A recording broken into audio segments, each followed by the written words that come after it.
Halo, Assalamualaikum. Swadihab, saya Kare. Di video kali ini saya akan ngebahas caranya nyari ide. Emang susah ya nemuin ide ya?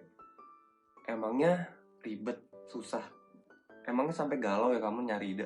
Kalau misalnya, aduh semutan. Semutan. Halo, Assalamualaikum. Swadihab, saya Kare. Di video kali ini saya akan ngebahas caranya nyari ide. Iya, cara nyari ide. Soalnya banyak yang minta, Kak, gimana sih caranya nyari ide? Kok buntu ya? Gimana ya caranya? Gimana cerita mau bagus kalau nyari ide aja buntu? Bener gak sih? Untuk materinya, nanti dulu jangan lupa subscribe ya, buat ngedukung Kare, buat terus berkarya. Sekarang ya. Terima kasih. Untuk materinya, ayo kita mulai.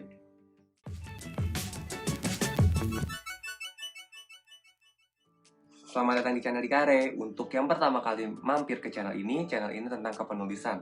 Kalau kamu nge-subscribe channel ini, kamu bakal dapat info banyak tentang kepenulisan, kayak cara bikin premis, cara nulis yang baik, cara bikin karakter, dan lain sebagainya. Intinya, di channel ini kita akan ngebahas tentang kepenulisan. Video kali ini saya akan ngasih tips sedikit gimana caranya nyari ide, supaya nggak buntu, supaya gampang nyari ide dan lanjut nulis. Yang pertama bisa kamu lakuin saat nyari ide, yang pertama itu adalah dengerin musik. Nah, musiknya itu ya tergantung kamu ya. Kalau kamu sukanya rock ya dengerin musik rock. Kalau kamu sukanya jazz dengerin musik jazz. Kalau karya pribadi biasanya kalau cara nyari ide itu kalau dengerin musik itu dengerin lagu sedih. Aneh ya? Masa dengerin lagu sedih? Tapi beneran, dengerin lagu sedih buat karya itu adalah cara terbaik ningkatin mood. Karena kan kalau dengerin lagu sedih kita jadi emosional gitu ya. Jadi emosional, jadi kebawa emosi, kebawa sedih dan lain sebagainya. Dengan cara itu Karya bisa nemuin ide, bisa nulis dengan lancar. Lagu sedih favorit Karya itu judulnya Trying My Best. Lupa tapi yang nyanyi siapa. Udah di save di Spotify, udah di love. Jadinya kalau lagi unmood, kalau lagi kurang mood, dengerinnya lagu Trying My Best. Trying My Best itu ceritanya tentang ada seseorang udah ngelakuin banyak hal yang terbaik tapi hasilnya nggak maksimal, hasilnya nggak sesuai ekspektasi. Jadi udah trying my best tapi nggak bisa, udah mencoba yang terbaik, usaha yang terbaik tapi hasilnya nihil. Sedih banget. Pertama denger lagu itu tuh sedih banget. Dan efeknya baik tapinya. Jadi kayak, oh saya udah bikin cerita yang kayak gimana nih, saya udah mikir, saya udah nulis, pegel dan lain sebagainya, tapi nyatanya nggak sesuai ekspektasi. Nah, yang kayak gitu yang bikin mood jadi baik. Nah, kalau kamu misalnya sukanya denger musik pop, denger musik rock dan lain sebagainya, silakan diaplikasiin. Intinya, diri kamu ya jadi diri kamu aja. Tapi boleh kok dengerin lagu Trying My Best. Terus nih, cara nyari ide selanjutnya itu adalah dengan jalan-jalan. Jalan-jalannya kemana? Haruskah keluar kota? Haruskah jalan-jalan ke mall? Enggak. Kalau misalnya kamu ngerjainnya di kamar, ya bisa aja kamu jalan-jalan nih, muterin komplek. Atau main-main, belanja-belanja di swalayan. Itu juga jadi salah satu ide. Belanja di swalayan, dapetin ide, Kak. Iya. Misalnya, di swalayan kamu ngelihat ada ibu-ibu bawa troli, tapi dompetnya ketinggalan. Jadi ide kan? Atau misalnya kamu ngelihat anak kecil lari-larian di lorong misalnya ada anak kecil lari-larian di swalayannya terus kesandung sampo, jadi ide. Atau misalnya ada diskon beli 2 gratis 1, bisa jadi ide. Tergantung kamunya sih sebenarnya. Emang sih jalan-jalan itu nggak selalu berhasil, tapi biasanya kalau mood kita jadi baik, ide itu bakal muncul dengan gampang. Kalau karya pribadi mah cukup nginep di hotel aja juga dapat ide. Atau dengan saya lantai 3 ya, saya di lantai 3 terus ngeliat anak-anak lagi lari-larian di bawah. Otak seketika mikir, tuh bocah mau kemana ya lari-lari ya?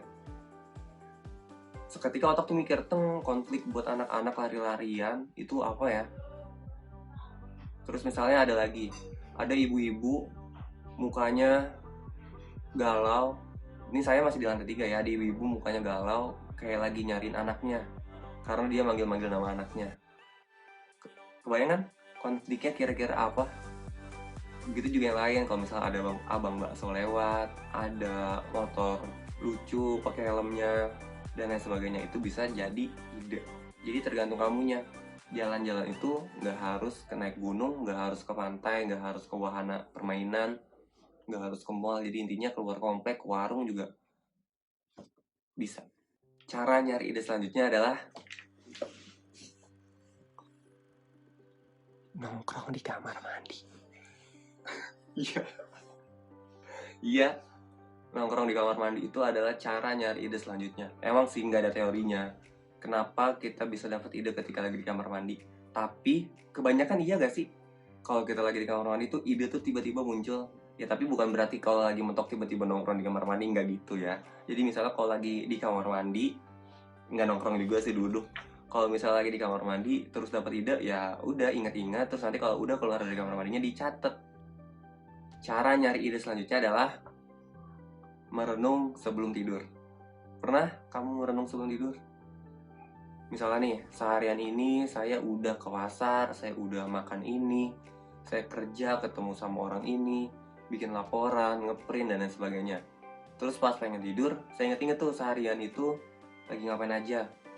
Oh, bagian ngeprint bisa nih jadi ide cerita nih. Atau, oh tadi saya lagi makan, terus ada yang kesedak, ada yang keselak. Oh bisa tuh dijadiin ide tuh, bisa tuh dijadiin adegan di dalam cerita saya. Nah, yang kayak gitu-gitu bisa dijadiin ide. Nah, tapi kalau biasanya kalau misalnya nih kamu nulis buntu, terus pengen tidur karena memang udah waktunya. Nah, biasanya saat-saat merenung itu yang bisa juga dijadiin cara nyari ide. Renungin, kurangnya apa ya cerita yang tadi ya? Biasanya saat sebelum tidur itu adalah waktu yang terbaik buat mikir. Malam-malam mikir, nemu ide, nulis sampai pagi. Jangan gitu ya, harus tetap istirahat. Yang terakhir, cara nemuin ide adalah mikir. Bohong deng, berdoa. Pikirin itu, tadi kamu saat mulai nulis, berdoa dulu atau enggak? Bisa jadi kamu buntu, bisa jadi kamu gak nemu ide karena kamu tadi lupa berdoa. Jadi jangan lupa doa ya. Karena kan kalau ngomongin usaha, harus dengan doa gitu gak sih? Jadinya kalau kamu udah usaha nulis, ya jangan lupa doa juga supaya lancar, supaya mudah, supaya selesai sesuai waktunya. Oke, gimana cara nyari ide versi Karin? Semoga berbeda ya. Soalnya waktu terlalu berharga kalau kamu mikir tapi mentok terus. Mendingan juga istirahat, lupain sejenak, abis itu mulai lagi. Terima kasih sudah nyimak. Bye-bye Nahap.